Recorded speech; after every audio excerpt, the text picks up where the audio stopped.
All right, welcome. So it's Erica again from Mocha Mama on Fire, and welcome to my channel.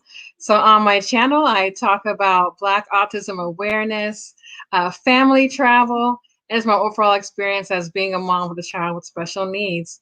So I'm excited to welcome Andrea Cook as my guest for today. She's going to talk about her beautiful, wonderful daughter, her experience being a mom, raising a child with special needs, and other things as the conversation comes along. So I want to first open the floor with Andrea and ask her to share her story about who she is and all that with us. Good morning or afternoon, I guess. Um, my name is Andrea.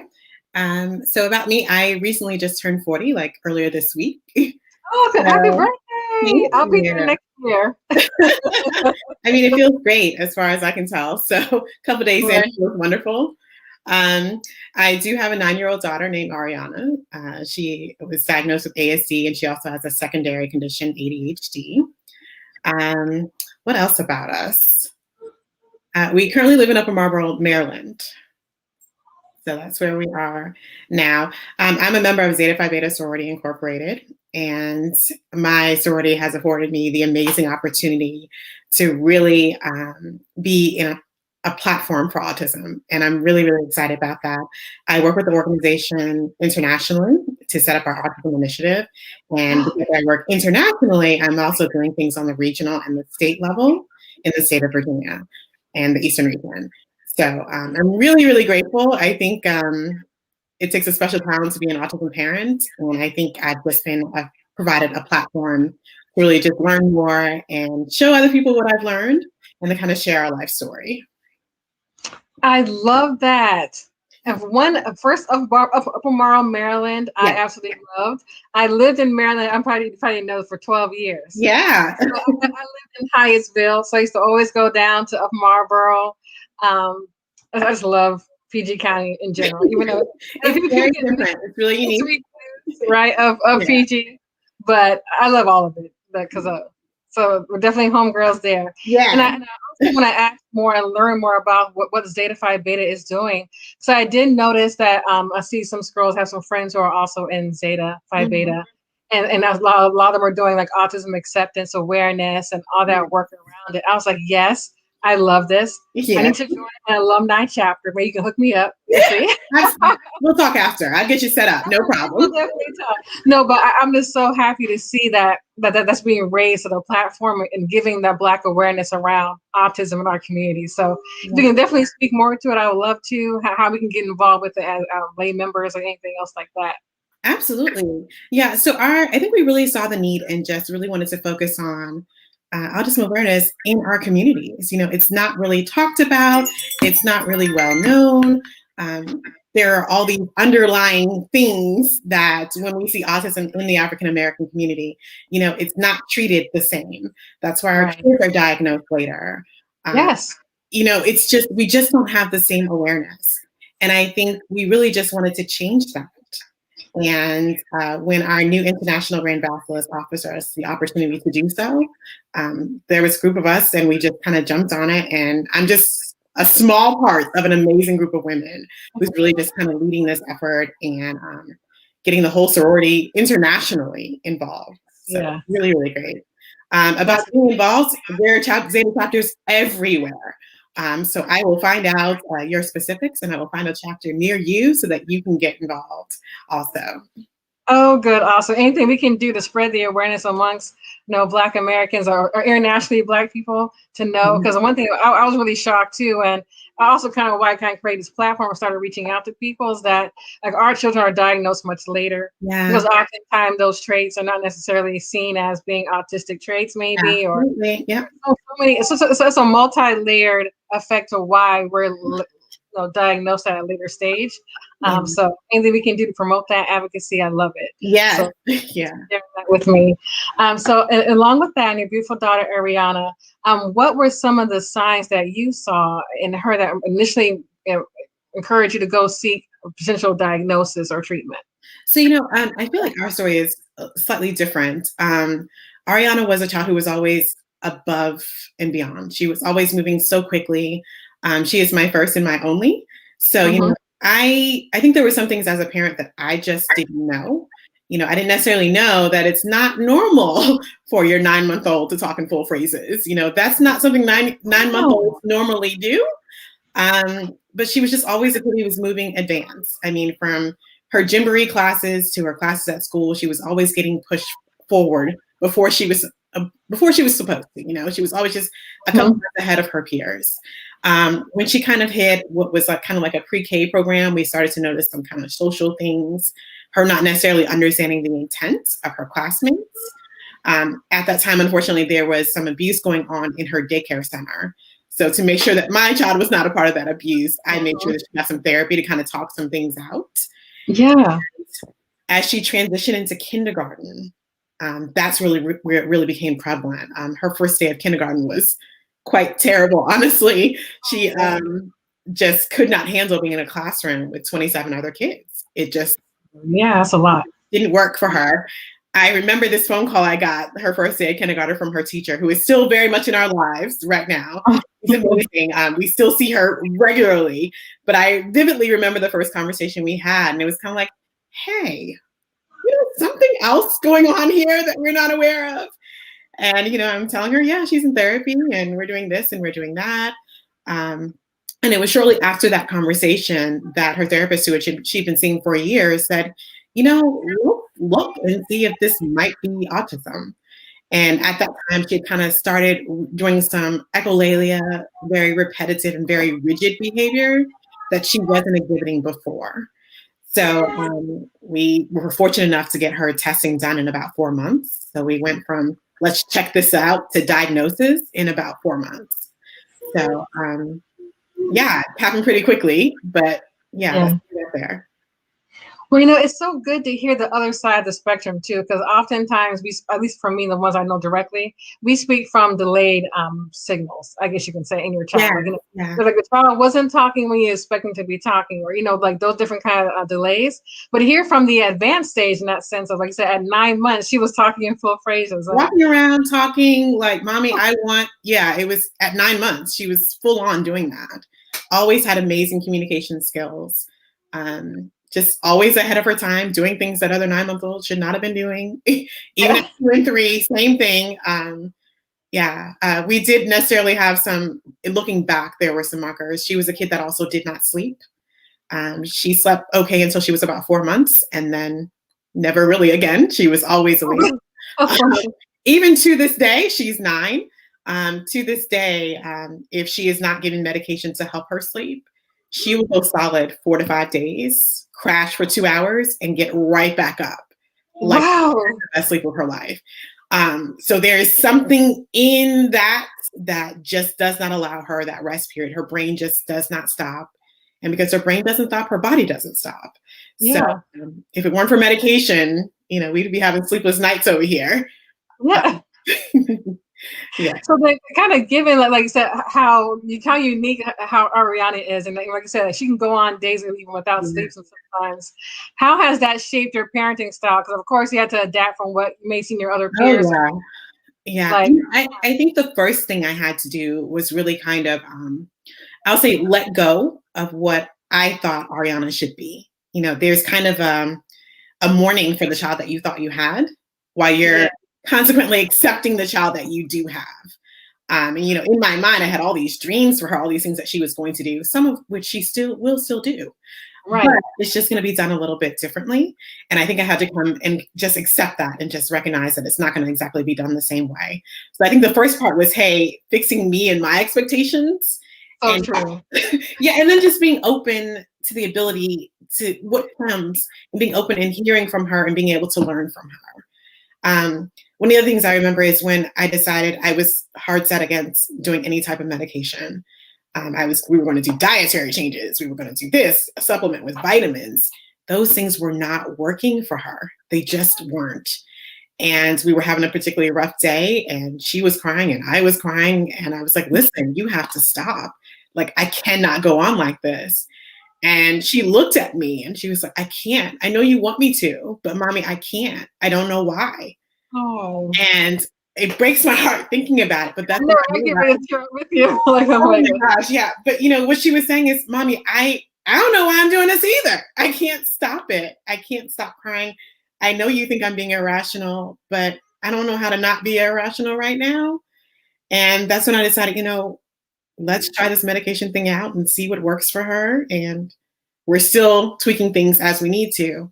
But for us, medication has been effective. And that was the turning point. My own child saying, I don't know what you want from me, Mom. I just can't do what you want me to do.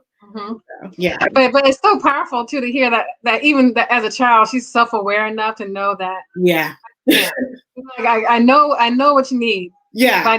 Help me so I can help you too. Like, I know I'm driving you crazy. I'm driving myself crazy, Yes, you know what? That's so true. Because like, you said, looking from the child's perspective, like they want it to be easier too. Like, they can, and it need us to help guide them to that. Yeah. And, the great thing is that because she's 9 now, she can very much self-advocate and kind of tell me what she likes and what she doesn't like. We're navigating virtual school again, and I'm also working at the same time. And the other day I said to her, hey, not now, just not now. And she came back 15 minutes later and she was like, you hurt my feelings. And I'm like, what did I do? I haven't even said anything to you. What happened? What did I do? And she's like, Mom, yesterday you said, can you give me 5 minutes and then I'll talk to you about it? But today you just said, not now. You could just say what you said yesterday. Give me 5 minutes. Touche.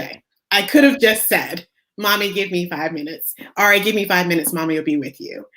And it was in that moment a mommy fail, but also I felt such tremendous pride because yes, like, hey, you have these words. You said them yesterday. Just do what you did yesterday. And I'll be cool.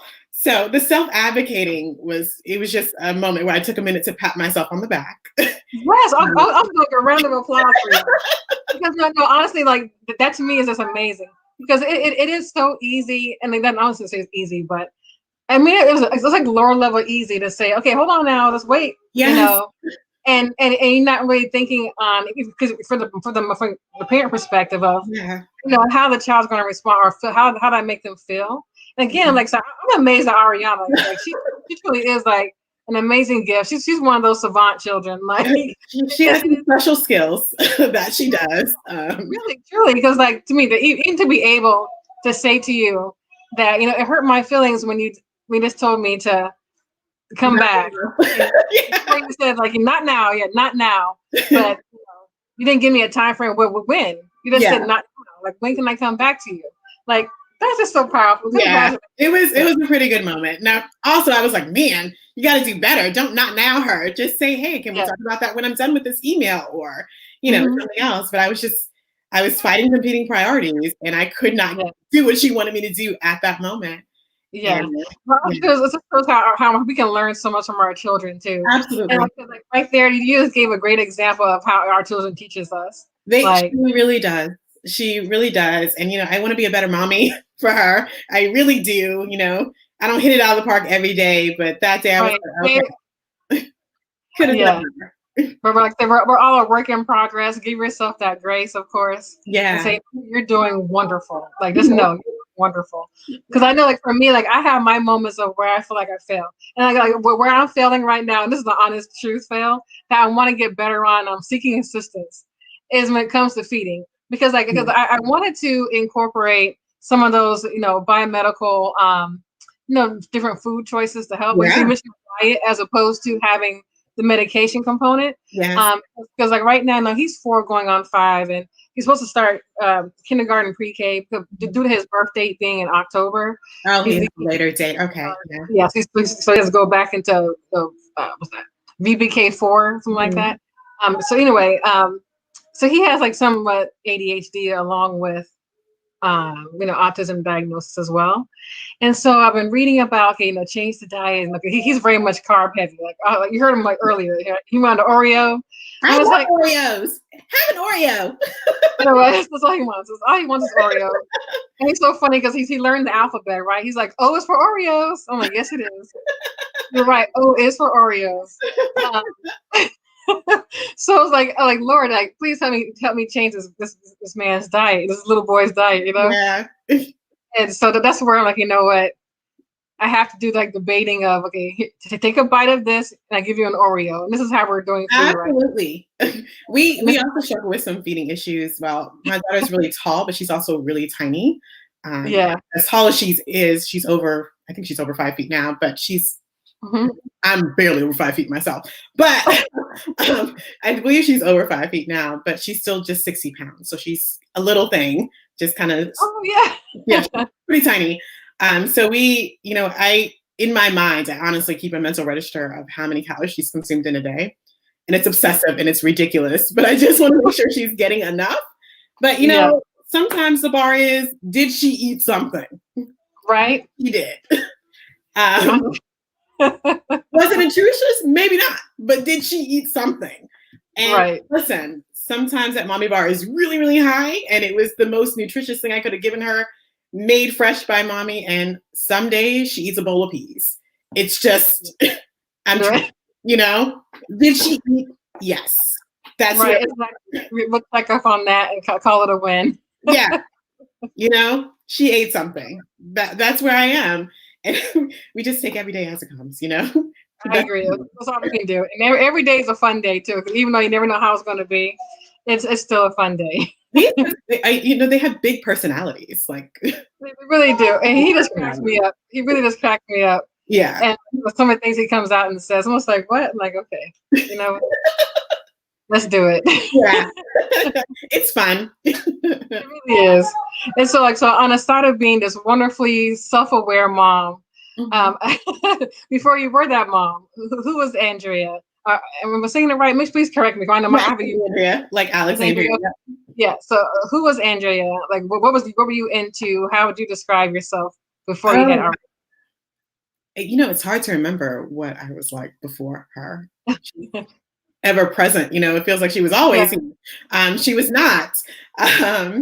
So I think I was definitely, let me say that I feel like I'm at my best self now, being Ariana's mom, being this autism mom, where I am today. I am most certainly at my best self. I think before then, I was still pretty much my same. I was very ambitious.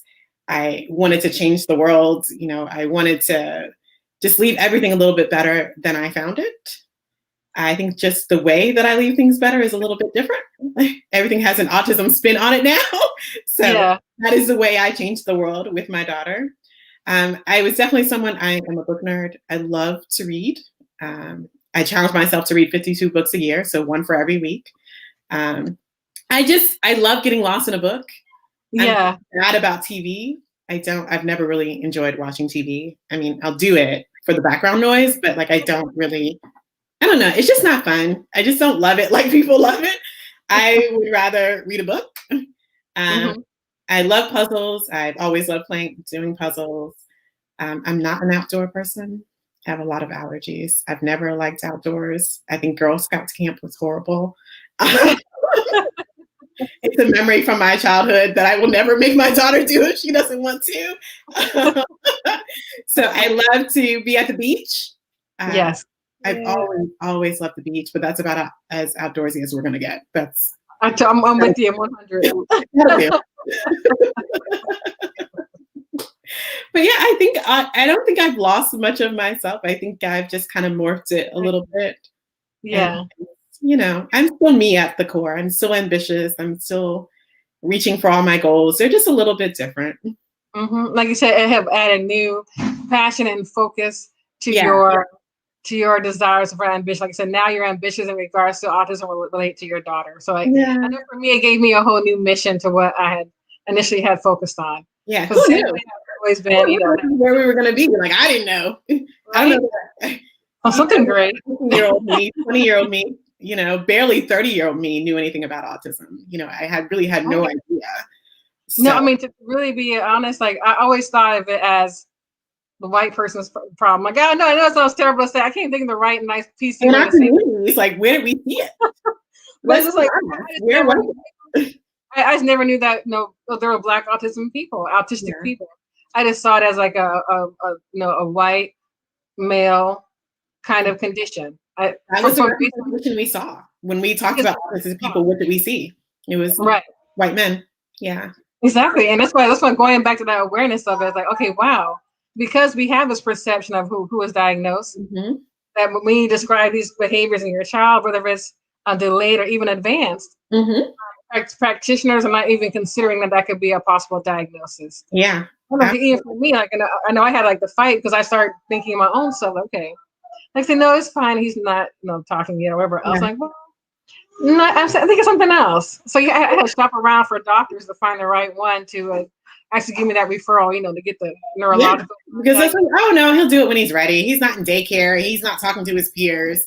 Are you talking baby talk to him? They say all those things, but Yeah. there's always another excuse to fall back on when the reality Right. of it is something could really be wrong here. Mm-hmm. Yeah. And I'm gonna go back to my questions and forget. Okay. Sorry, I got because I'm loving our conversation. Yes, I'm really enjoying it.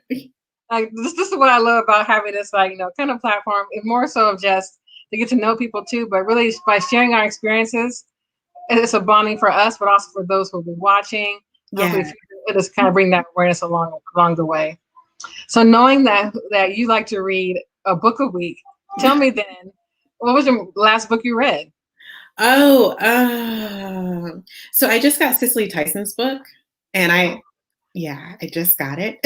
So I am just starting that. I haven't gotten through a whole page yet, but because, mom life. But that is what is currently on my register right now. Before that, I think it was a mystery. I just don't quite remember the name of it. It was a series. Mm-hmm. So some of it is reading for fun, which just makes me happy. And then some of it obviously has to be for autism research, for, making me a better mom, making me a better parent. Mm-hmm. This week it's Cicely Tyson. So, and my grandmother is reading it too. So I was hoping that we could talk more about it when I catch up. She's way ahead of me.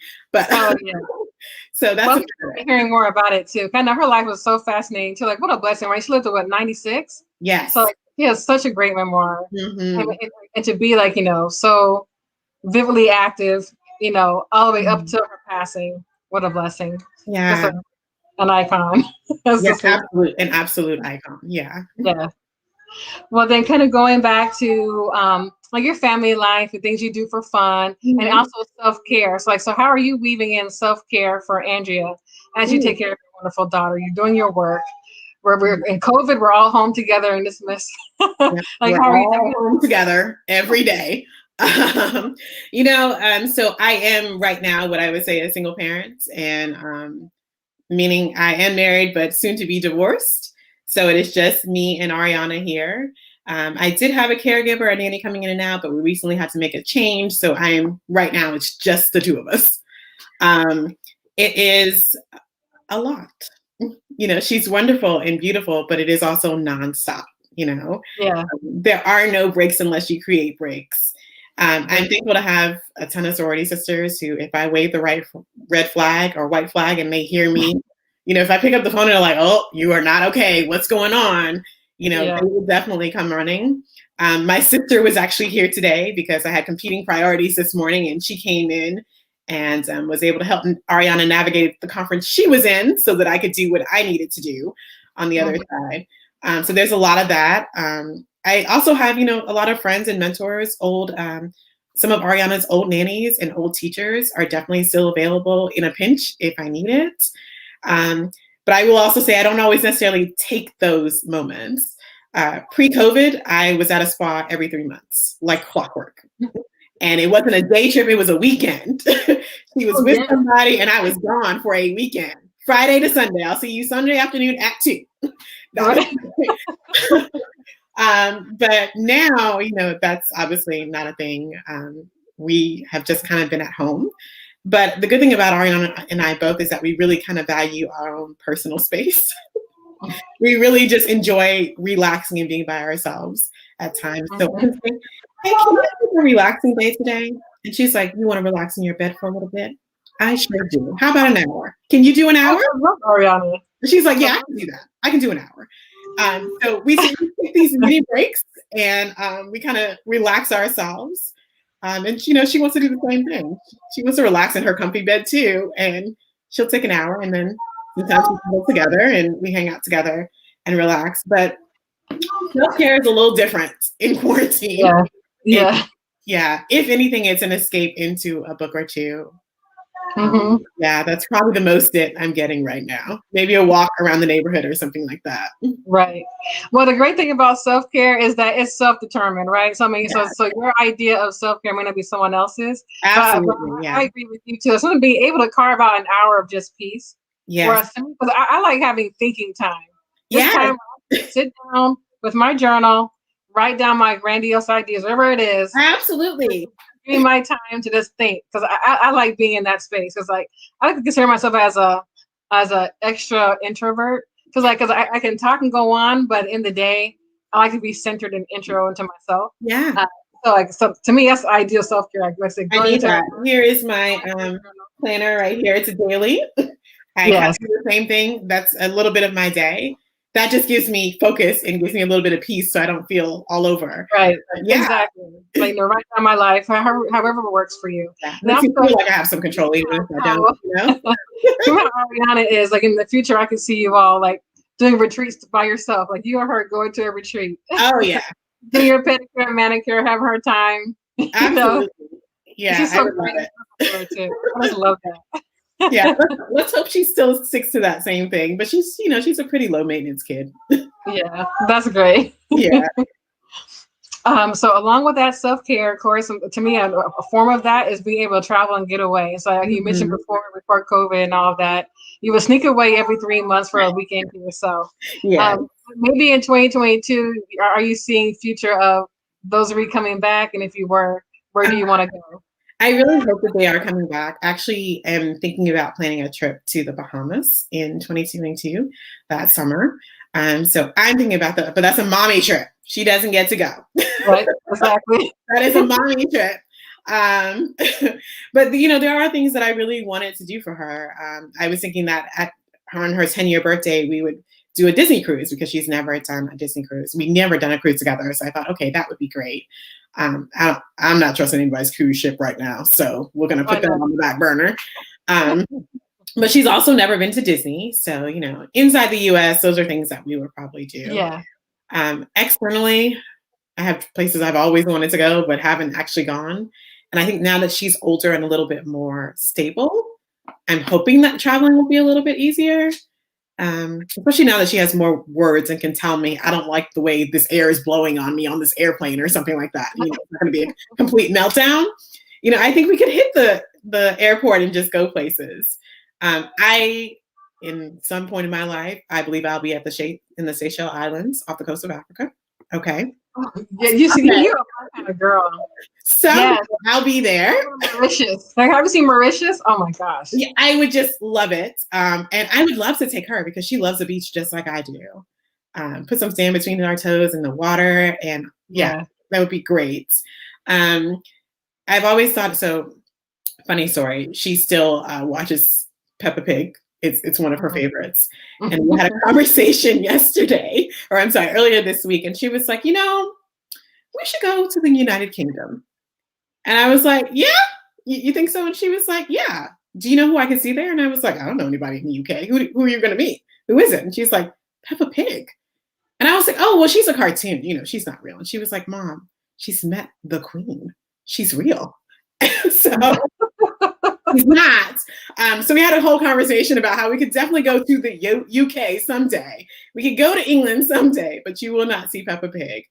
So we just talked about all the other things that she could see while she was there. I'll take you to the Queen's real palace. You won't see her, but I can show you near it. And so someday we'll go to England too and just explore the palace maybe. No, probably by then they'll have a Peppa Pig playhouse or something. I'm sure. She was just like, what do you mean? She met the Queen. She's real. What are you talking about? Yeah. Why don't you understand this concept? And I think it would be cool to go to Dubai too. I think that would be really cool.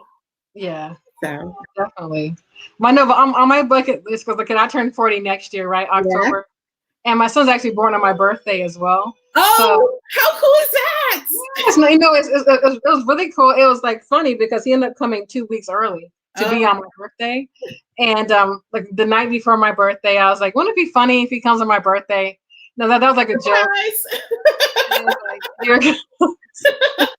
So yeah, cool. Because that's like one of those mixed things. Like, no, it's cute to have a kid on your birthday. Then you're like, well, now it's their birthday too. And Yeah. then, but it was our birthday, so we make it a big thing. So with me turning 40, I really had wanted to do, like I said, Black is King, kind of. Yes. I loved, Beyonce. You know, who love Beyonce, right? Yeah. Yes. We're all Beyonce age, okay? Yeah. So, and after seeing Black is King and Lion King, I'm like, you know what? We are going to go to Africa. So my goal is to go to Africa next year. Yes. So I do our little Black is King experience. So I'm planning for a trip to Kenya. Oh, that would be so amazing. Yes. So I Yeah. kind of want to take a safari and, kind of do that kind of thing. So I'll let you know how it goes, but that's what we're doing. We're planning a trip. I love it. I cannot wait to hear about this. Yes. So yeah, so and I first of all, her Black is King. You've probably seen it too, but like the video was so beautifully shot. I'm just like, man, Africa is just gorgeous. It makes you like, let me just jump in. I want to go so badly. Like, yeah. I want to go so bad. Like the Seychelles, where I want to go to. Yeah. But for the trip, I'm looking at. I'm eyeing Kenya, so that's where I'm going. So I can't wait to hear about this experience. I'll be standing by. Right. Yeah, so I'm excited. That was my first time doing a long flight too. Like the longest flight I've done, like in the U.S., is like from here to like California, right? Yeah, like same. Yeah, I haven't done too many long flights. But like an overnight type flight, then with a kid, with a kid in tow, yeah, who needs certain conditions to sleep. But thankfully, you know what? Melatonin works for him. Praise the Lord. I mean, I still use it, but in conjunction with those drugs. Right. We need both. Right. One without the other. It's so funny, like the usual dose, like sometimes it works and sometimes it doesn't work, so we gotta double up some nights. Yeah. Like, survival of the fittest out here. I can't be my best if she doesn't sleep. That's the way it works. So right. She's not even her best without sleep.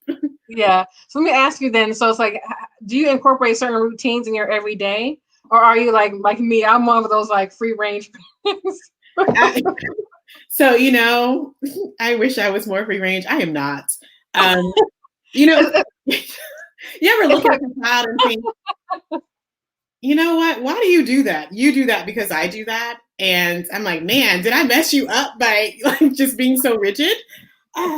Ariana is very much a systematic, schedule-oriented kid. She gets up every morning, even if she's already awake. She'll be awake, between 5 and 6 in the morning. But at exactly 7 a.m., she will get up, get out of bed, brush her teeth, wash her face, wash her body, put on clean clothes, make her bed, et cetera, at exactly 7 a.m. No matter what day of the week it is. Doesn't matter. This is what's happening. So she kind of creates her own routines and she sticks to them herself. And she's very rigid about them. So if I say, you know what, it's a free day. You should sleep in until 8. Let's just lay in bed until 8. And she's like, no, we're not doing that. Absolutely not. You can do what you want, mommy, but I will be up at 7 a.m. doing what I do. And on the flip side, at night, it's kind of the same thing. She likes to have an early shower, 4 or 5 o'clock in the afternoon. She is showered. She will relax for the rest of the evening. At 7 o'clock, she's going to go to her room, play a little bit. 7:30, she's going to relax in her bed. And she will wait until she falls asleep. And she does that herself now. But looking back, I'm thinking, man, did I not let you live? Did I force these things on you? But I think she just finds comfort in these routines. That's true. Yeah, because she knows what's coming next. Yeah. And that's good. And like, now, honestly, I wish I was more disciplined in that sense of being able to be a set schedule person. Because it's just in my nature to be opposite, right? Because my mom, she had planned things, like, and she would have things in order for us. Yeah. And I'm always the child that's like not doing what she wants, right? You don't want to do that, yeah. So that carry over is how I parent, and so and I realized too that just because I'm a free range person, in the sense of what time I wake up, what time I get up, unless I gotta go to work, and then I have my alarm, things like that. But like when it comes to for example, for Saturday, right? My intention was to get up at a good time early because I knew we were going to have this wonderful chat today. And get some things on my morning errands done, so that way I'm home and I'm set and I'm ready to go. What do I do, right? I sleep until 8:30. Then when I wake up, he's like bouncing around a little bit. I'm like, you know what? come lay in the bed with mommy. Let's relax. Let's cuddle. It's like it's Saturday. Like Saturday morning cuddle though. exactly. Like give me a kiss. Okay, good. Okay, so then before you know it's 10:30. I'm like, oh my god. Now I'm like, okay, now we gotta get dressed, get the house. Like, yeah, let's go. Yeah. then everything else gets delayed. But that's like one of those things I'm working on. It's like, how can I improve my parenting style? I love hearing from others too. Like, okay, I want to be this great disciplined mom, but also too, I'm like, I'm just this free range person. I can't help it. I just feel like we like give him benefits, He's well taken care of. He's fine. It's okay. Right. Yeah. Yes, I'm sorry. That is my munchkin asking if she can put water in her dollhouse because we love Barbie dollhouses around here.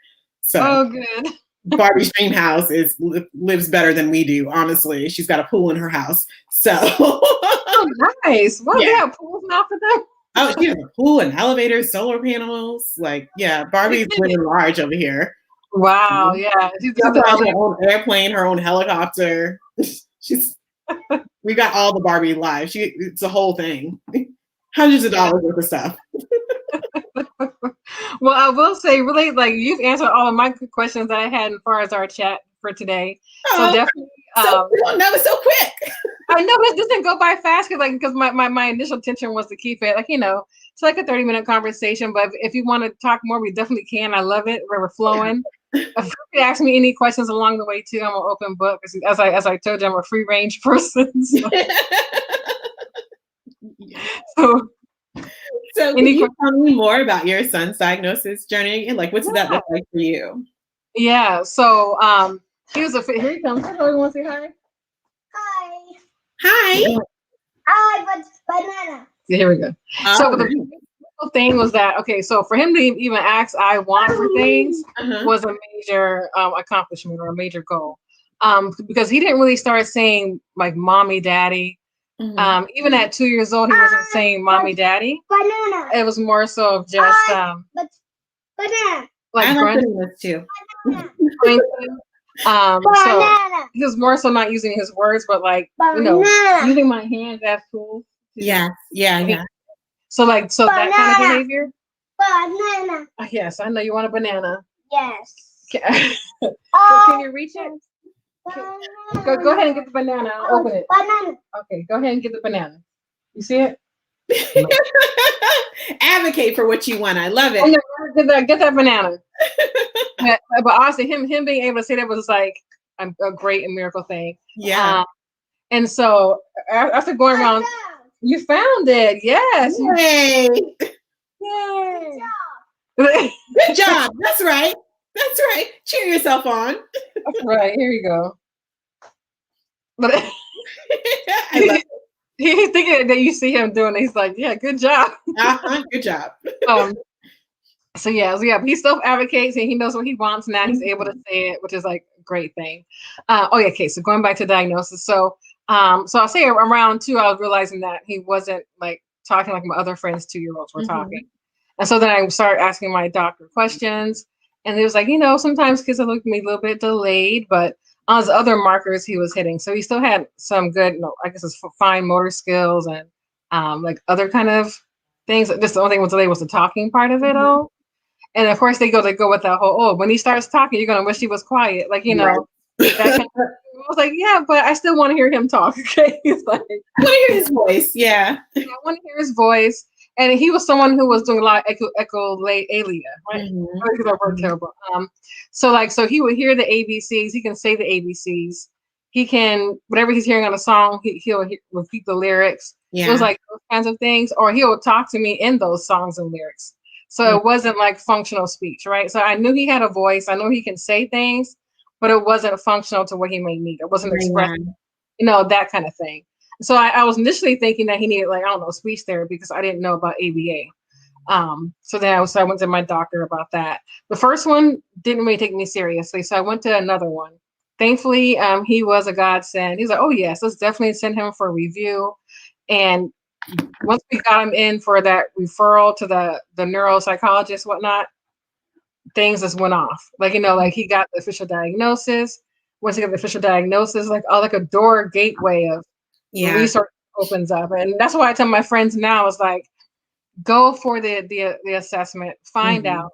And if it's true, it's actually a blessing because the floodgates almost, to me, seem to open of resources. So once we got the official diagnosis, next thing I know, all these things open up, right? It's like early intervention, free, or he can go to ABA therapy paid for by my insurance. Like, so many things opened up. So once he started ABA therapy full time, like just going like 30 hours a week, it's pretty much a full time job. I was saying, it's like pretty much, 6 hours a lot for a 3-year-old for sure. Mm-hmm. But from that, I mean, my goodness, and within the first 4 months, he was potty trained. I love it. It's an amazing. ABA is just amazing. I don't know how to do it. I try to watch and learn, but I can't duplicate it. I just love it. Yeah. I really do. I really love it. I'm a huge advocate for it because surprisingly to me, but then I hear other people's side of it. Mm-hmm. There are some, naysayers to ABA that it's, teachers rote learning and, and different kind of things for children. But from my perspective, it's a godsend. Absolutely. And I just encourage people to at least consider it. Don't knock it out as an option of therapies for support. Because like for him, he has a team, right? So he has like his ABAs as center service. Then he has a wraparound with OT and speech, right? Yes, yeah. To give him that full, range of learning. I can't think of terms. Yeah, but all of it. Yeah. So he's benefiting from all of those services for right now. So thankfully, like I said, now that he's 4 and he'll be 5 in October, just to see that growth in the year that he's been in ABA. Like I said, he's able to now mand. He, like I said, he told me he has to go to the pie. It was like big. Like, oh my God, that's great. Every day he comes out with more language that just surprises me. Yeah, I love it. Yeah. He called me a queen like the other day. I was like, oh, melt my heart, right? I really think there's a benefit to it. I know that there are people who don't agree with it. I know there are people who've had bad experiences, but just for us, it really is that, like you said, that wrap around, that last piece to kind of help us lock some things into place. And they come to my home and they spend time here and help me navigate. And, I was trying to create independence with her, being able to turn on the oven and just different things, use a knife to cut up her own banana, and she can do those things now. And, 6 or 7 months ago, she wasn't. So they're definitely, I just love what is it that you want her to do right now? And, we get there. One of our biggest things right now, we're approaching puberty and needing things like to wear little bras. And it's a non-starter with her. She's like, nah, I'm not doing that. No, thanks. Yeah. The amount of money I've spent trying to track down the softest, most comfortable, teeny tiny bra is ridiculous. The effort it has taken me. It doesn't matter because she won't wear any of them. So it doesn't matter. But we have them all. We've got everything you want. The most expensive one I bought was $30. And for children, it's made of like bamboo cotton or something. I don't know. It doesn't matter. She won't. Doesn't matter. So I finally said, hey, this is becoming a thing. I need help in making sure that she does that. And we just incorporated it into what she does. And we are slowly building up tolerance to it. It feels real slow, but I'm going to look back 6 months from now and just remember when she would wear these things. And that is so true. So true. One thing, sorry to cut you off there, but when you mentioned building up tolerance, and forgive me, like, me and this hair, brushing the teeth, right? Like that one was a big one. Because for his sensory processing, when it comes to touching his face, for a while, that was a really a hurdle, I guess you can say. I think of terms. Because of brushing his teeth, washing his face. Oh goodness, cutting the hair, right? We hear stories about hair. That is a hard one. And one thing I thought, thank God I have a boy, because like at least we can fight him and shave him down. Nope. Like, did you have any experience of that with your daughter, as far as the process of the hair? So brushing the teeth is actually a new thing that we're coming across. I would say within the last year, she actually had a pretty large cavity, and that required, like, she literally had to go to a surgery center to have it removed. And because she had the sensory issue with being in the dentist's office, and them trying to get x-rays, it had been there. Nobody could see it. Mm-hmm. So, she's laughing and I'm like, whoa, what's that in your mouth? Oh my God, you saw it. Oh my goodness, you saw it from your visible eye. It was visible. But also, like, I've only had one cavity in my life and I didn't know. So I was like, hey, what's this thing? What is that? What are we doing here? And they're like, oh yeah, that would be a huge ginormous cavity. And then just unraveling and realizing, oh, you can't just go in and take this. She's not going to tolerate the sound of that drill. You're not going to hold her down. I'm not going to hold her down. And it just snowballs into this big thing where you're literally putting your child to sleep so someone can operate on them. So very scary. So that was a huge challenge. But she doesn't particularly. So we had sonic hair toothbrushes, the ones that buzz, and like, yeah, I'm not doing that anymore. I don't like it. I was like, what do you mean? You had a cavity. She wasn't going to brush her teeth, and what she was doing is that she would just kind of rub it across her mouth, so I would know that she had touched her teeth with it and it was wet, but she wasn't brushing her teeth. So now we're back to regular toothbrushes for her. It's not the best. I don't think her teeth are getting as clean as they would be, but it's a compromise. She doesn't like the vibration in her mouth. So here we are. Does that mean I have to double check behind her a lot more? Yes, I do. It means that I'm brushing her teeth for her every other day or so to make sure she's hitting those spots. But I don't know. Maybe it'll be the problem forever. Maybe it won't. Hair is huge. I don't know why people who have so much hair don't like getting their hair done. I know, right? So much hair. There's so much of it.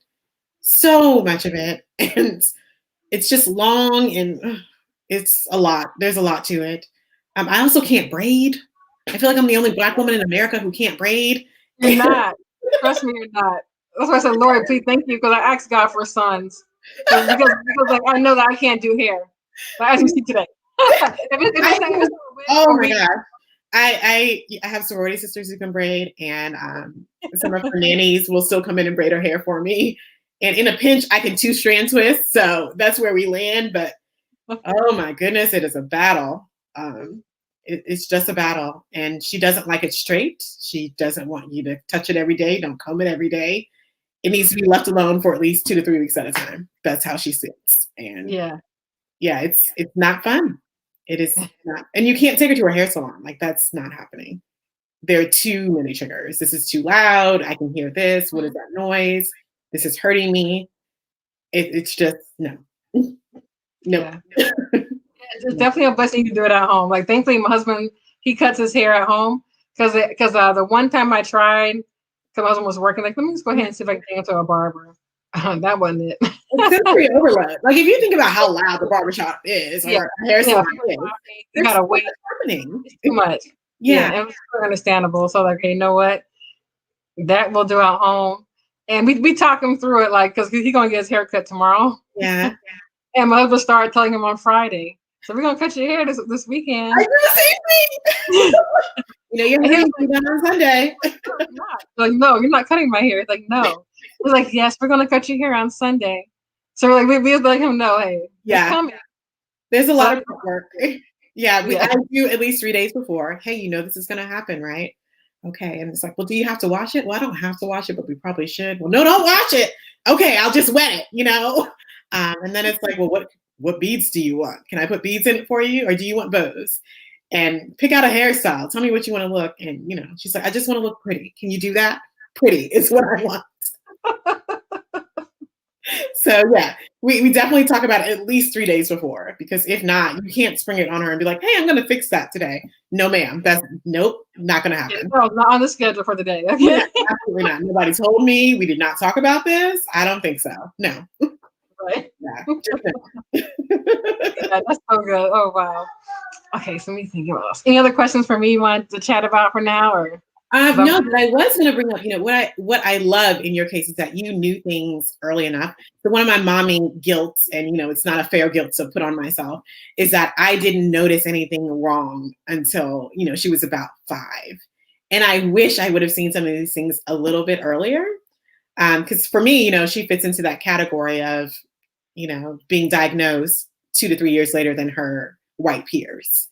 that's very, very frustrating for me because I think, we missed out on 2 to 3 years of additional therapy, speech, whatever she would have needed. Mhm. Now, obviously, I know hey, that's not fair to yourself. Let it Exactly. go. Let's start where we are now. And, we're doing Mhm. phenomenal where we are now. But it is something I think about. What if I had seen these signs earlier? What if things would have just popped out a little bit differently? What would have happened for us? How things would have changed for her a little bit. And, Mhm. we'll never know. It may not even Mhm. matter, honestly. Right. Definitely think about it. Which I mean, well, I think we all do too, because even before then, and as I became more educated on, how it's genetic related necessarily. Because I mean, at first I was like, well, is it something that I did while I was pregnant? Like, Yes. is vaccines? Is because of like what are these things? Because like it's so many different rabbit holes you can truly Yeah. fall in as you begin to like what causes this or why or I and it remember doesn't I took Tylenol realize. that one time. I did take Tylenol when my back was hurting that one time. I know. We just look for something to blame. We just need Right. something to blame sometimes. Yeah. Yeah, sometimes that's so true. And they realize that, you know what? That this isn't a curse placed on me or something else like that. It's a blessing. It's giving me purpose.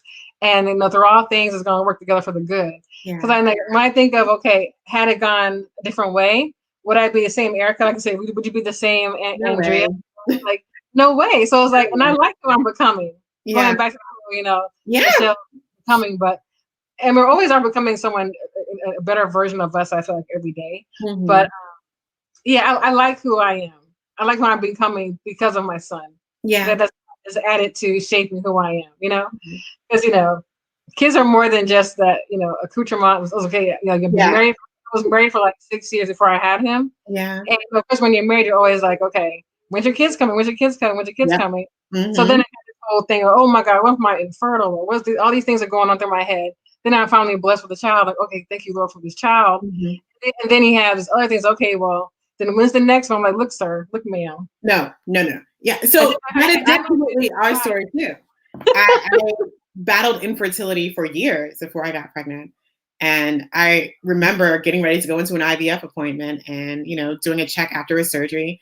And there she was. And I remember, oh my God, thank you God so much. But then, later on being like, hey, God, this was not what I ordered. What's going on here? Wait a minute. The child that I prayed for so many years, child I never thought I would have. And, now we have this different ability to deal with. And it just felt so unfair, that feeling lasted for about half a second. And then it was like, okay, let's get it done. But, definitely had that moment of this is not fair. This is just not. God, why? But now I see why. I see why now. It all comes into play. But in the moment, I couldn't see clearly. No, totally, man. I think and every mom in a situation can relate because we all have that same flash emotion of, Yeah. okay, it's not, exactly what we thought it would be. But that's okay. And it's more so like, okay, how can we embrace this so that our child will know no different? You know what I'm saying? Like, and make this life even more so better. Yeah. Especially on the flip side too, like given what's currently happening in society, right? What we see happening to Black people on a daily basis. A Black man of all abilities, of all shades, of all things, how they're being impacted and viewed in our society. And I did definitely hearing about the Matthew Russian story, him being like a young adult with autism who had that unfortunate car accident, and through to his sensory abilities, he fled out of fear, whatever else. Yeah. And see how he was, that the whole. I'm gonna go through the whole case. Yeah. It's just like that makes you worry for your own children, right? For your own family and everything else. It's like, Lord, what can we do then in this stage now to hopefully make the world better for them? Yeah. In 15, 20 years. And also kind of just help them navigate. Ariana got hurt at school recently and she needed some medical attention, but would not allow the medical attention because it was in an area that covers her bathing suit. It's covered by a bathing suit. And she was like, my mommy said, only doctors and mommy looks at this, and you're a nurse, flat out, not a doctor. So you don't get to look. And so the teacher didn't necessarily pick up on that, But when she came home and I was like, okay, just one look at her, I knew she was not okay. And I was like, hey, they said they took you to the nurse's office. Did you go? And she was like, yeah, but you said doctors and mommy. And I was like, but you were at the nurse's office. And she's like, that's a nurse, not a doctor. You said doctors and mommy. So I realized that I have to often tweak what I say because she is so matter of fact. Yeah. And then, how do you safely do that so that our kids get the message, but they're also not vulnerable? And so that is definitely something I've been pondering in as I issue these, you may not, or don't let this happen. I want to be broad enough so she's not afraid to ask for help when she needs it, but also that she'll be kept safe because society will often see her as a threat. And her behavior is not necessarily predictable like some of her peers may be. So yeah, that is definitely on my mind. And how do I tweak my mommy messages so that she's safe? Mm-hmm. Yeah. Oh, that's so true. Yeah. And that's why it's so much work that we can do to better our society with the awareness of it and how we treat our own children, and then how we just share what we're doing with others. Because if anything, like I can glean from you, and you can learn from me, and absolutely. And that'll pass on to the next mother who hears it and sees it. Yes. That's the overall hope of having these kind of discussions, is just being able to say, okay, what can I learn? Because we all oftentimes are in the seat of either student or teacher. Yeah, absolutely. And that wanes from minute to minute. Sometimes I'm the student throughout the day, and sometimes I'm the teacher. I feel like I'm a student a lot, and I like that. Let me learn. I was actually on a panel discussion this morning with some women, and a lot of them had 14-year-olds with autism, a 21-year-old, and then I think a 35-year-old. And just listening to how things have changed, sometimes we feel like, autism research isn't going anywhere. But their experiences versus our experiences, like waiting 2 years for a diagnosis, well, we got a diagnosis in 4 months. So things are changing, but just learning how they're transitioning. We do a point reward system here. One mom had transferred that into a dollar reward system with money. And I was like, wait, that could work. So I was able to kind of pick up things like, okay, I do this now, but later on I can transition it to this. And then later on transition it to this. So it becomes more of a skill. So I just kind of soaked all that in. And because, I'm at the very beginning of this autism thing. Right. Sometimes it feels like I'm still in the first year. Yeah. But seeing other moms, it's really hopeful because otherwise I kind of feel isolated. I feel isolated or felt isolated at times. So true. And I'll say that's why this is actually a great segue to what is kind of cool to talk about. So, so I had a vision last year to create Shades of Autism Parent Network, right? And so the whole purpose of the Parent Network is exactly what you described, like your panel offer, is that having moms, dads, spectrum, parents, be able to talk to one another and share their experience of how they raise their child along the way. So that way, those who have the adult autistic kids can help us moms in the beginning of the journey. Say, hey, this is what I did when he was in this stage, or she was in that stage, and all of that. Sometimes you need that cross peer mentoring. Like we need our elders, right? Yeah. We need our elders, and in this respect, those parents who have those adult children with autism, they can be our elders for us. Absolutely. Yeah. They can pour into us. And so really my hope with and talking to you and building our friendship along the way is how I can form that relationship virtually even, and then also locally too, to create those kind of forums where, like I said, that the older the adult parent can teach us young parents on the journey through the spectrum. So because it is a journey, and that was invaluable. Like it was an unexpected benefit, and I was like, wow. Also, like, you make these lifelong friends. You are now in my mommy network, okay? Right. Call me, utilize me, and that was just the same open invitation. And I just loved it. I absolutely loved it. Oh, good. Well, definitely sidebar. Let me know who that is. We connect. Yeah, absolutely. I'll be logged on. Oh, good. Love it. Well, then I will just go ahead and just conclude our chat for as the live goes. And then, of course, meeting will be going on for talk a whole lot more. But I just want to thank you, of course, Andrea, for just joining me and talking openly, candidly about your overall experience and as an autism mom along the way. And looking forward to see how we can bless others through sharing our story. So until next time, thank you for watching for those who did. And contact us, of course, at Mocha Mama on Fire on Instagram or on YouTube. Andrea, if you're on Instagram or you want to promote anything, feel free to do so. Go ahead. I have an Instagram page. I don't remember what it is, but I'll find it and tag myself in your post. How about that? Sounds good. Sounds good. Well, in that case, thank you. And I'm going to end the broadcast, but you can stay on. Okay. Okay, bye.